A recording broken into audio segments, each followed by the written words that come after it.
ice cream business, if you can throw some light on how has been the performance during the year, as well as any material update that you have so far with regards to your parent, deciding to get rid of the business. So yes, if you pull back and look at ice cream over the last 4 or 5 years, we've had a very strong clip of growth. It's not surprising. We're a leading player in the industry. We've been in decades in the market. The ice cream market is sizable by scale for our income status as a country. Therefore, the opportunity in the headspace for ice cream as the country gets more affluent, as people consume more food out of home, impulse is only strong.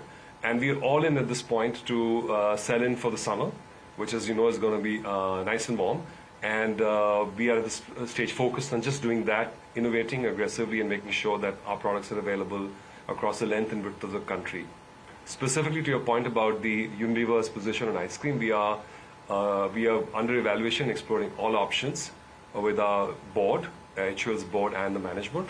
And when we have clarity on where we want to go with it and we will have a clear position, we'll come to you. But at this stage, it's all under evaluation. Okay. On the raw material side, I would like to know, there are a few raw materials like coffee, they have seen a significant uptick. How has been the impact on your numbers? And also, as we speak, what is the kind of trends that you're seeing in terms of your key raw materials? So overall commodity, the entire financial year, last financial year, 2023, we had seen material amount of inflation. All 4 quarters of this financial year, 23-24, we have seen deflation. And the 3 big areas where we have our business exposed to is crude oil, is crude palm oil, and tea. All these 3 commodities are deflating. Food commodities are the ones which started to inflate much later than these commodities. And even there, you now have seen sequential trends have plateaued down. Skimmed milk powder is also now on a deflation year on year. The exception this point in time where we're still seeing substantial inflation, exactly to the point, is coffee. Coffee is a place where we have taken price increases. Our growth of double-digit in coffee is a price-led growth where volumes are getting impacted with a substantial amount of inflation. Over the last 2 to 2.5 years, we've seen 70% inflation in coffee prices. So rest of the portfolio, outside that now, as I mentioned, there's an overall, at an aggregate level, a deflation in the business this point in time. And which is why all the pricing actions that we have done, remember, we never priced to the peak of inflation, and we were very measured about it. In small chunks we took price increases, and as commodity prices started to come down, then we also then took our prices down as well in the last few quarters. So is it right to assume that in the food and refreshment category you will continue to take price hike, and the other category like home care and personal care will see price cuts, given that it has been deflationary? Let me answer this with little more details so that we all get it right.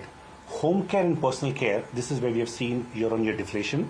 We have completed all the pricing actions of taking price corrections to ensure that wherever commodities have fallen down, we have passed on the benefits back to the consumer. The last area which we have finished doing correction in this quarter is in mass skin cleansing. Even there we have now gone ahead and done the correction. Overall, FNR commodities, they are not inflating sequentially. So whatever pricing actions which we had to take, we already have done a couple of quarters ago. We don't need to do anything sequentially more. Coffee is the only commodity I mentioned where we have seen sequential inflation and where we have done pricing. And we have, of course, got to watch going forward what happens to it. And that's, of course, a small portion of the business. So by and large, bulk of the portfolio, whatever we had to do on pricing, sequentially we have done that, both in terms of increase in FNR or in terms of decreasing price in home care and personal care.